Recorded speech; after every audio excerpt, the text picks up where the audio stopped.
მაღალი ქოლესტერინის გამო წელიწადში კვდება 4.5 მილიონი ადამიანი. ეს რიცხვი უფრო მეტია ვიდრე ყველა ომი ერთად რო აიღო ბოლო 10 წლის განმავლობაში რაც ყოფილა და ხალხი დახოცილა, მაგაზე უფრო დიდი რიცხვია ეს. და რატომ ხდება? ქოლესტერინი არის პასუხისმგებელი ყოველ მეორე გულის შეტევაზე. ქოლესტერინი თუ მაღალი არ იქნება, სისხლძარღვები არ დაეხშობა და ნაკლები შანსია რომ ადამიანს გულის შეტევა დაემართოს, ნაკლები შანსია რომ ინსულტი დაემართოს, ან სტენოკარდია. და ყველაზე დიდი პრობლემა ის არის რომ ქოლესტერინს არ აქვს სიმპტომები. ანუ ადამიანი ვერ ხვდება რომ მაღალი ქოლესტერინი აქვს. ქოლესტერინი ერთნაირად ებრძვის მდიდარს და ღარიბს. ყველანაირ ქვეყანაშია გავრცელებული, მდიდარ ქვეყნებში, ღარიბ ქვეყნებში არ არის ასოცირებული დაბალ სოციოეკონომიკურ ფენებთან. ძალიან ძნელია მასთან ბრძოლა. მაშინაც კი, როცა ადამიანმა იციან, რომ მაღალი ქოლესტერინი აქვთ, ნახევარ შემთხვევაში, 50% შემთხვევაში ვერ ახერხებენ რომ ქოლესტერინი დაწიონ. იმიტომ რომ იმეორებენ ერთი და იგივე შეცდომებს. და აი ამ ტოპ 7 შეცდომაზე ვისაუბრებთ, რასაც ადამიანები ხშირად უშვებთ და რის გამოც ქოლესტერინი არ მოდის ქვევით. ზოგადად ქოლესტერინი რაც უფრო დაბალია, მით უკეთესი. რაც უფრო ხანგრძლივად არის დაბალი, მით უფრო უკეთესი, ადამიანი ცხოვრობს უფრო ხანგრძლივად. ანუ ეს ვიდეო დაგეხმარებათ, რომ იცხოვროთ ხანგრძლივად ქოლესტერინის დაქვეითების გამო. ზოგადად ქოლესტერინი არ არის ცუდი. ქოლესტერინი საჭიროა. ჩვენ გვჭირდება ის ჰორმონების სინთეზისთვის, განსაკუთრებით სასქესო ჰორმონების სინთეზისთვის და თითქმის ყველა ჰორმონი, რომელიც სტეროიდია, ან ცხიმზე დაფუძნებულია. ზოგადად ქოლესტერინი არის ცხიმის მსგავსი მოლეკულა, ცხიმის ცვილის მსგავსი მოლეკულა, რომელიც ჩვენს უჯრედებში გვხვდება და უჯრედებს ანჭებს ელასტიურობას, რომ უჯრედი არ იყოს მსხვერპლი. ანუ ჩვენი უჯრედის მთავარი შემადგენელი ნაწილია. ასევე მნიშვნელოვანია ნერვებისთვის, ნერვი, რომ წარმოიდგინოთ ყვითელი ძაფი, გარშემოხეულია ქშალითა. ეს გარშემოხეული ქშალით არის მიელინი, რომელიც მდიდარია ქოლესტერინით. ამისთვის საჭირო ნერვების დაცვისთვისაა საჭირო. აუცილებელია ასევე D ვიტამინის მეტაბოლიზმისთვის და ბევრ პროცესშია ჩართული ქოლესტერინის, მათ შორის ნაღლის მჟავების წარმოქმნა. ამიტომ ზოგადად ქოლესტერინი არ არის ცუდი, მაგრამ როცა ქოლესტერინი იმატებს ზომაზე მეტად და იმატებს ცუდი ქოლესტერინი, ქოლესტერინის სხვადასხვანაირი ფრაქციები არსებობს. მაგალითად, ცუდი ქოლესტერინი, კარგი ქოლესტერინი, ძალიან ცუდი ქოლესტერინი. და ცუდი ქოლესტერინი როცა იმატებს, ეკურის უჯრედებს, იმ უჯრედში ხდება ამ ქოლესტერინის ოქსიდაცია, ცუდი ქოლესტერინის, იწვის მარტივად რო ვთქვათ და აზიანებს ირგვლივ მდებარე არეას. ეს იწვევს ანთებას, ანთებაზე მოდიან იმუნური უჯრედები, იმუნური უჯრედები კიდევ უფრო აძლიერებენ ანთებას, იმიტომ რომ ამბობენ, უი, აქ რაღაც ყოფილა ერთ სახანძრო რომ მოდის და მე 10 რომ მოყვება, დაახლოებით ეგეთი რაღაც ხდება. და იწყება ჯაჭვი, კასკადი რეაქციის, რომელიც არ ჩერდება. რაც მეტი იმუნური უჯრედი მოდის ამბობს აქ ანთებაა, მეტი ქოლესტერინი მოდის და იქ ჯდება. რაც მეტი ქოლესტერინი მოდის და იქ ჯდება და ოქსიდაციას განიცდის, მით მეტი იმუნური უჯრედი მოდის და ქოლესტერინის ფოლოქი ვითარდება. ანუ ზუსტად ისე მილი რო გაბიდნოთ ცხიმით, გაბიდნოთ, ბოლოს დაეხშობა. აი ეს არის ხოლმე მე რაც ემართებათ ადამიანებს ინსულტის და ინფარქტის დროს. ანუ ლომის წვლილი არის ქოლესტერინში. და პრობლემა ის არის რომ ნახევარმა ადამიანებისას, ვისაც აქვს მაღალი ქოლესტერინი, არ იცის ამის შესახებ და ყოველ მეორე ადამიანს აქვს მაღალი ქოლესტერინი. თითქმის ყოველ მეორეს ზრდასრულს. ან თითქმის 50%.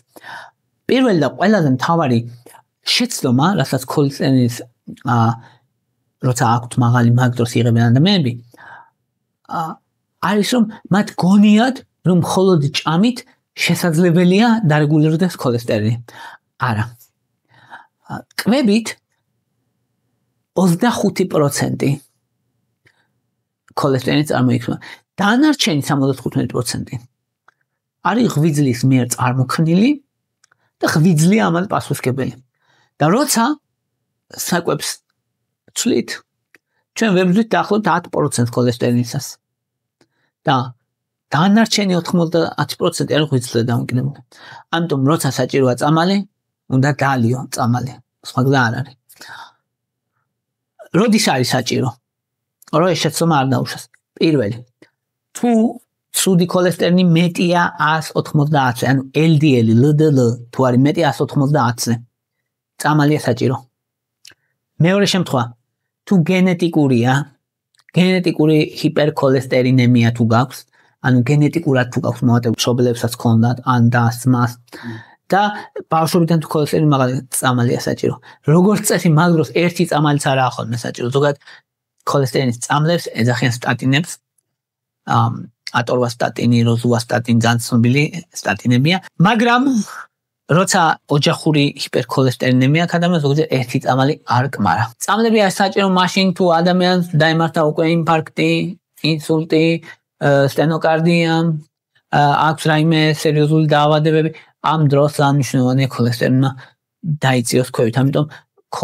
ამიტომ წამლები ამ დროსაც საჭიროა და მარტო მიყრდნობა იმაზე, რომ ადამიანს ქონდა ინფარქტი ან ინსულტი და სტატინები არ დანიშნო და უთხრა მარტო დიეტაზე იყავი, ეს საკმარისი არ არის.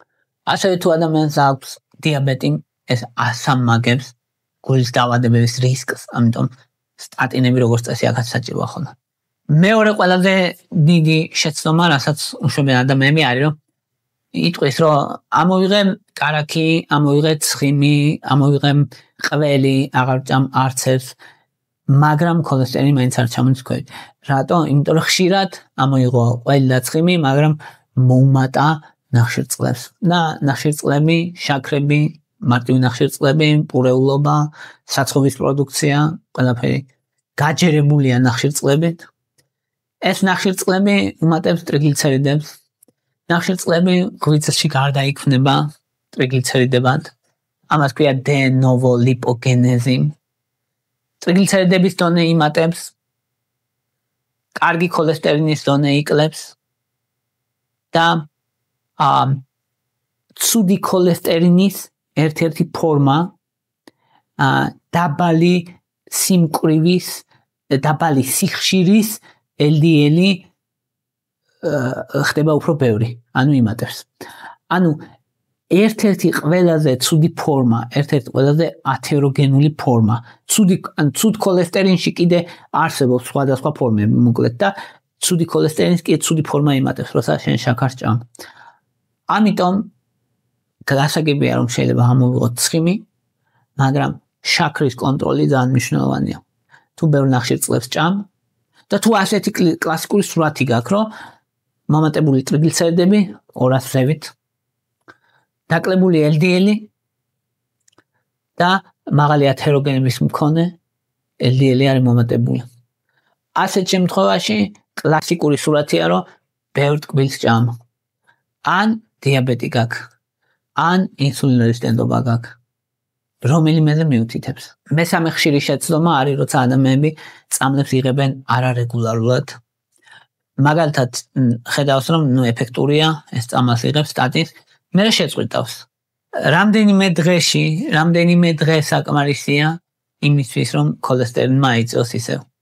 ანუ არ არის საკმარისი ის, რომ 2 კვირა, 3 კვირა, 2 თვე, როგორც წესი, სტატინები, ქოლესტერინის წამლები ინიშნება ხოლმე ხანგრძლივად, წლების განმავლობაში, ზოგიერთ მთელი სიცოცხლის განმავლობაში. მეოთხე შეცდომა არის, როცა წონაში არ იკლებ. არ არის საკმარისი მარტო კვებით ხელი შეწყობა, წონაში კლება ძალიან მნიშვნელოვანია. 5 კილოს დაკლებამ 15%-ით შეიძლება შეამციროს ქოლესტერინის დონე.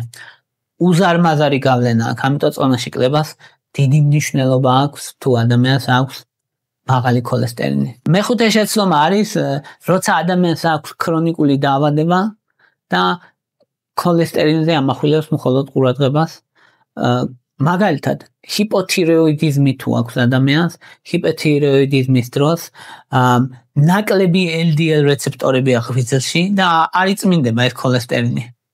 არ იწმინდება ქოლესტერინი და შესაბამისად სისხლში მაღალია ქოლესტერინი. და დარჩეს ღვიძლში ის ქოლესტერინი, ცუდი ქოლესტერინი. მაგრამ LDL რეცეპტორები ცოტა ვერ იკრავენ იმ ქოლესტერინს ღვიძლში და ამიტომ სისხლში დაბორიალობენ. აფუჭებენ საქმეს. ამიტომ ჰიპოთიროიდიზმი ფარფლების ჯირკვლის ფუნქცია როცა დაქვეითებულია ქოლესტერინი იმატებს. როცა დიაბეტი აქვს ადამიანს, დიაბეტი ძალიან მნიშვნელოვანი რამეა. ინსულინ რეზისტენტობა ის დროს ეს ძალიან დაბალი სიმკვრივის ლიპოპროტეინების რაოდენობა იზრდება.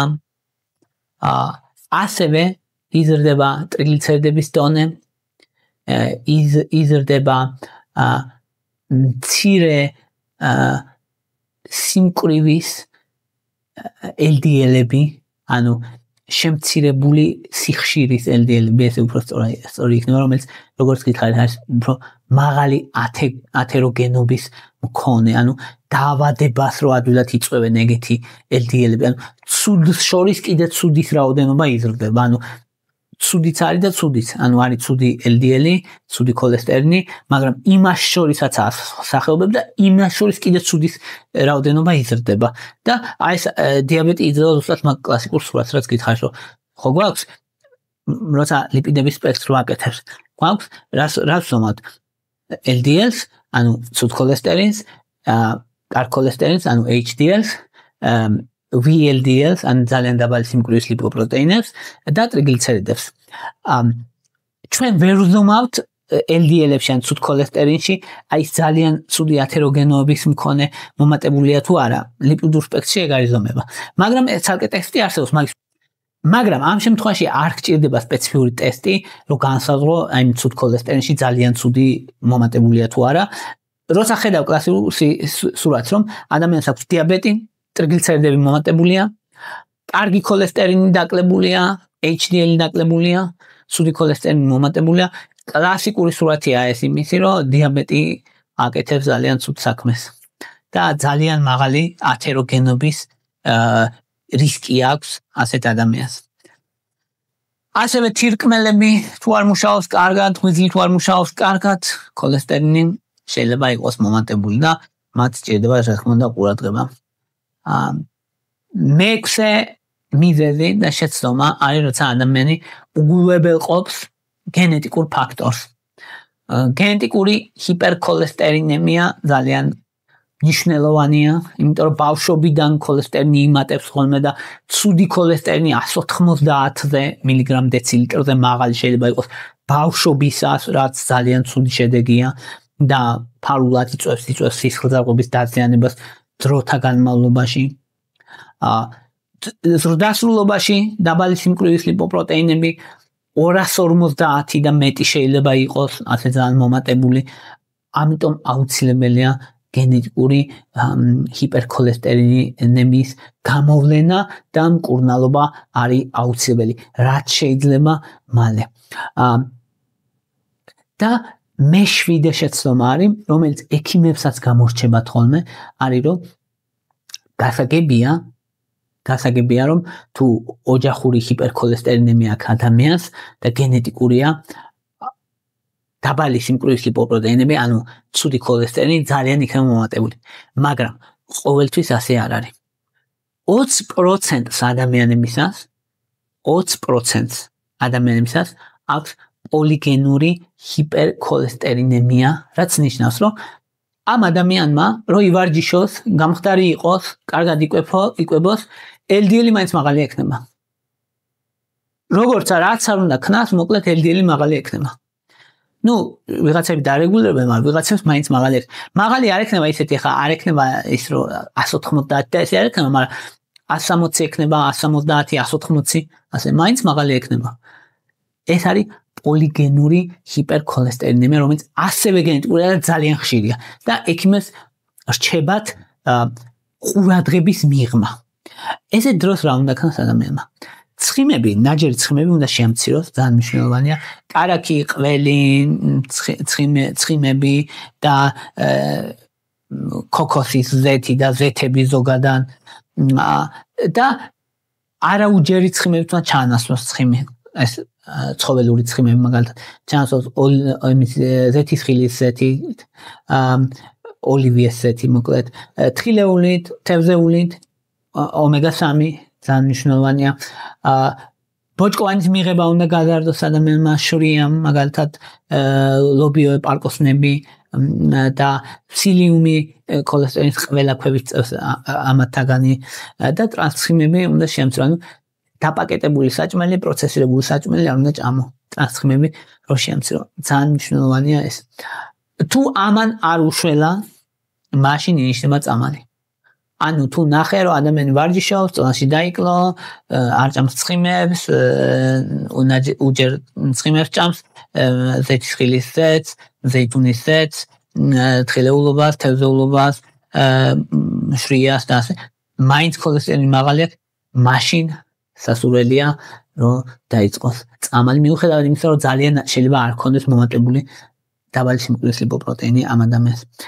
ატორვასტატინი და როზვასტატინია, როგორც წესი, ამ დროს ყველაზე ხშირად გამოიყენება უსაფრთხოების ყველაზე დიდი და ხანგრძლივი ისტორია აქვს შესაბამისად გამოიყენება ხოლმე ესენი და ბონუსად ფარული წყარო და ფარული წერტილები, რაც ადამიანს გამორჩება ხოლმე, არის ალკოჰოლი, მოწევა და ძილის ნაკლებობა. ალკოჰოლი ტრიგლიცერიდების დონეს ზრდის რისკში მოწევა ცუდი ქოლესტერინის ოქსიდაციას ზრდის და ძილის ნაკლებობა ქოლესტერინის ზრდის, იმიტომ რომ სტრესი იზრდება და სტრესული ჰორმონები იზრდება, ამას აქვს გავლენა ქოლესტერინის მეტაბოლიზმზე. ამიტომ თუკი ეს სამედიცინო მარგალიტები გეცოდინებათ, მარგალიტები ხარ არ იმ გაგებით რომ მე ვლაპარაკობ რაღაც სასწაული, არა, იმ გაგებით რომ ეს არის წერტილები, რომელიც ადამიანს ხშირად გამორჩებათ ხოლმე და უნდა იცოდე და ამის ცოდნა მოგცემს დიდ უპირატესობას ქოლესტერინთან ბრძოლაში. ეს იყო რის თქმაც მინდოდა, მადლობა რომ მისმენდით, მადლობა რომ გაინტერესებთ. თუ მოგწონთ ჩემი ვიდეოები დალაიქეთ, თუ მოგწონთ ჩემი არხი გამოწერეთ, თუ არხის მხარდაჭერა გინდათ არის ანგარიშის ნომრები, პატრონზე შეგიძლია გამომწეროთ და დონაციები გააკეთოთ. მადლობა რომ გაინტერესებთ და მადლობა რომ ჩემთან ხართ.